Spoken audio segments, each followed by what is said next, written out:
조국 54 전 법무부 장관 일가에 대한 수사에서 조 전 장관의 휴대폰 압수수색 여부가 관심 대상이었다.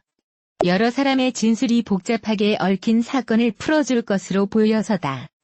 검찰은 수사 초기 휴대폰을 확보하기 위해 압수수색 영장을 청구했으나 법원에서 기각당했다. 이후로도 몇 차례 더 시도했으나 모두 기각된 것으로 알려졌다.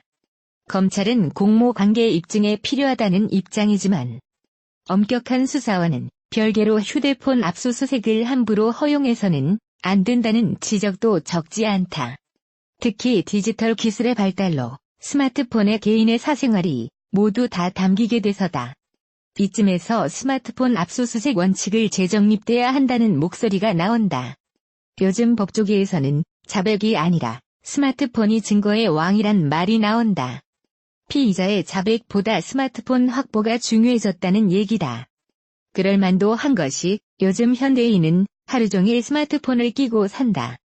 통화 녹취록, 문자 메시지, 카카오톡 등 각종 메신저 대화, 사진, 영상 등 모든 정보가 다 들어있다. 스마트폰만 확보하면 소유자의 동선, 행동의 의미, 외부와 접촉 등을 모두 확인할 수 있다. 그러니 수사기관은 기를 쓰고 피의자의 스마트폰을 확보하려 든다.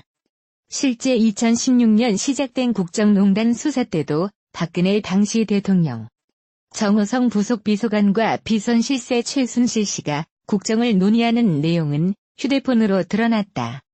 검찰 관계자는 당시 관련자들 휴대폰을 압수하지 못했다면 국정농단 사건은 90% 이상 밝혀지지 않았을 것이라고 말했다. 조 전 장관 수사에서도 검찰의 주요 타깃은 관련자들의 스마트폰이었다.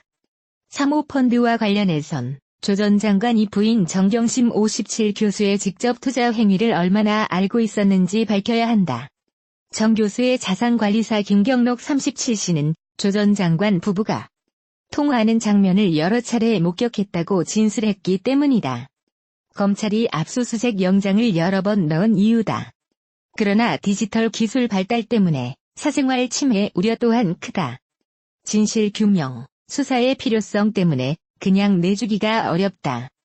영장 전담 판사로 일한 경험이 있는 한 변호사는 법원도 휴대폰 압수수색은 주거지 이메일 압수수색과 함께 가장 엄격하게 본다며 혐의가 정말 중대하고 명백하지 않으면 기각한다고 설명했다. 스마트폰이 문제가 되는 건 증거의 선별 수집이 어려워서다. 형사소송법 106조 3항은 정보저장 매체에 대해서는 특정 범위 내에서 출력 또는 복제로만 압수할 수 있다. 흔히 선별 압수 원칙이라 불린다. 압수수색 영장에 입수해야 할 정보가 정확히 명시돼야 하고 압수수색 현장에서는 변호인 등이 입회에 명시된 정보만 가져가는지 확인한다. 스마트폰도 이런 원칙에 따르면 된다. 하지만 스마트폰은 PC처럼 세부적으로 정보를 선별하기 어려워 수사기관이 기기 자체를 가져가는 경우가 아직도 많다. PC와 달리 스마트폰은 일상을 함께 하는 기기라 보관된 정보도 많고 자동 저장 기능으로 사용자도 모르는 정보가 저장되기도 한다. 구체적 파일명이 없거나 파일 간 경계가 불명확해 범죄 혐의와 관련된 정보를 걸러내는 게 기술적으로 쉽지 않다. 이 때문에 기기에 담긴 범죄 단서를 찾는 과정 디지털 포렌식을 처음부터 끝까지 지켜보는 것도 현실적으로 쉽지 않다. 경우에 따라 수사당국을 상대로 문제 제기를 하고 싸워야 하는데 이 또한 어렵다. 민주사회를 위한 변호사 모임 디지털정보위원장인 조지훈 변호사는 정보를 선별하려면 일단 압수된 정보를 다 봐야 하는데 이 과정에서 수치심, 모욕감을 느끼는 경우가 많다면서 피의자 측에서 해당 정보가 압수수색 대상이 아니라고 의견을 제시해도 수사당국이 압수 대상이라고 하고 가져가면 그만이라고 말했다. 괜히 밉보였다가 다른 약점이 잡히는 게 아닌지 전전긍긍하기도 한다. 내 휴대폰이 통째로 털린다는 불안감은 여기서 생긴다.